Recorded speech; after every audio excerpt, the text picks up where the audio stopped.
حضرت عائشہ صدیقہ رضی اللہ تعالیٰ عنہ کھیتی میں کھیل گئی، یا رسول اللہ واقعی کسی کی نیکیاں آسمان کے ستاروں کس کی؟ فوراً ان کا خیال تھا حضور سیدنا صدیق اکبر کا ذکر کریں گے تو حضور مسکرائے، فرمایا عائشہ آسمان کے ستاروں کے برابر نیکیاں میرے عمر کی ہیں۔ عمر فاروق کی نیکیاں ہیں آسمان کے ستاروں کے برابر۔ اب وہ جو ذہن میں سوال چھپا ہوا تھا وہ زبان پہ آ گیا، جو پس منظر میں تھا وہ زبان فوراً بولی کہ یا رسول اللہ صلی اللہ علیہ وسلم اگر آسمان کے ستاروں کے برابر عمر کی نیکیاں تو ابو بکر صدیق کا کیا حال ہے؟ میرے والد کی بھی تو بات کرے نا۔ اب حضور مسکرائے، یعنی اس بات کو سمجھ گئے کہ عائشہ کہاں لانا چاہتی تھی، پتہ تو پہلے تھا۔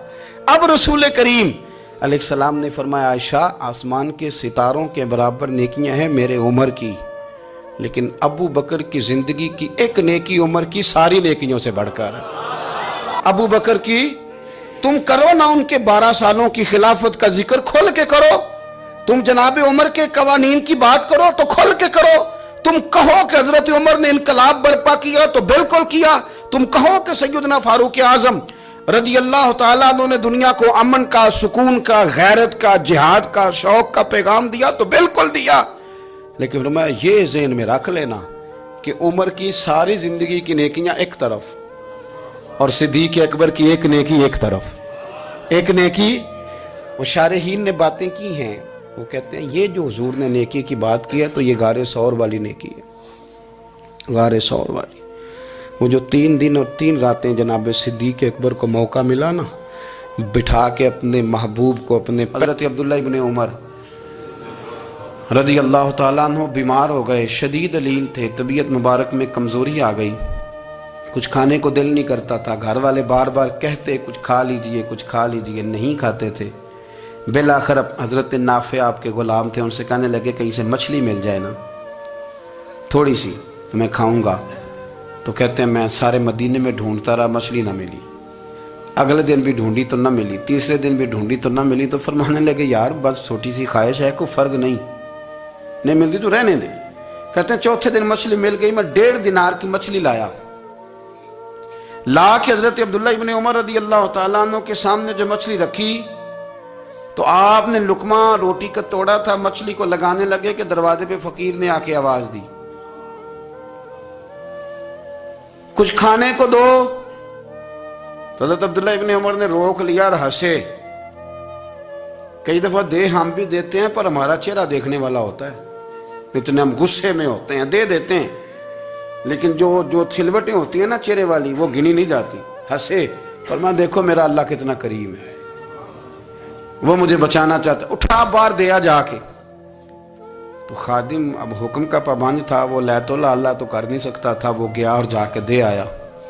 فقیر جب سارے محلے سے آٹا اکٹھا کر لیتے ہیں تو پھر ایک جگہ جا کے بیچتے بھی ہیں۔ دے آیا، وہ 2 گلیاں آگے گزرا تو میں پیچھے دوڑا گیا، میں نے کہا سچ بتا کھانی ہے کہ بیچنی ہے؟ وہ کہنے لگا جو بھی سبب لگ جائے کر جاؤں گا، آپ نے دے جو دی ہے۔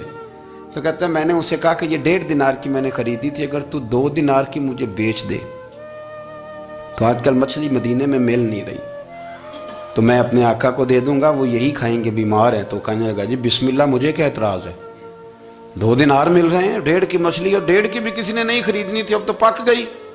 فرماتے میں نے 2 دینار اس کو تھمائے، وہ مچھلی اس سے خریدی اور خرید کر کے میں لا کے حضرت عبداللہ ابن عمر کے سامنے دوبارہ رکھی، تو فرمایا یہ کیسے آ گئی؟ میں نے کہا حضور 1.5 کی خریدی تھی اور پھر فقیر کو دے دی، اب اسی سے میں 2 دینار کی خرید کے لایا ہوں، آپ قبول فرمائیں۔ تو فرمانے لگے تم نے اچھا نہیں کیا، اب اس طرح کرو 2 دینار بھی اسے دے اور مچھلی بھی واپس دے آؤ۔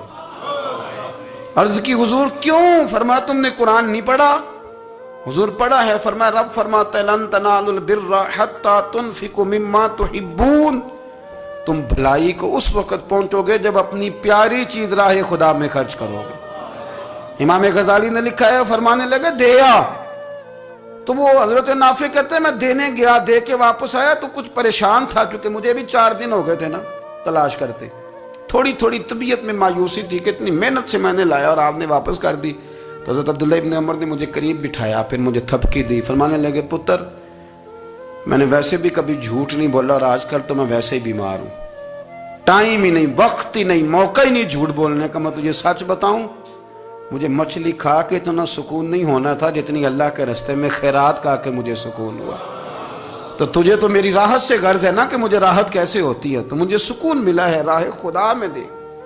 میں نفسانی خواہش پوری کر لیتا تو یہ میرا نفس کل پھر مجھ سے مچھلی مانگتا. پرسوں کہتا نہیں چھوٹے گوشت کی یخنی بھی چاہیے. ہم لوگ الجھ گئے ہیں. بہت بڑے قیدی ہیں اپنے آپ کے, بڑے قیدی ہیں. سارا دن اپنی خواہشات کی تکمیل میں بھاگے رہتے ہیں. بڑے بڑے سونے نوجوان.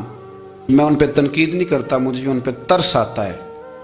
جب میں رات کے اندھیروں میں انہیں ٹیلی فون لے کے چوکوں میں کھڑے دیکھتا ہوں تو مجھے رحم آتا ہے. میں کہتا ہوں دیکھو نفس کی خواہش کے پیچھے یہ کیا مثلا آخر کیا ہے اس میں.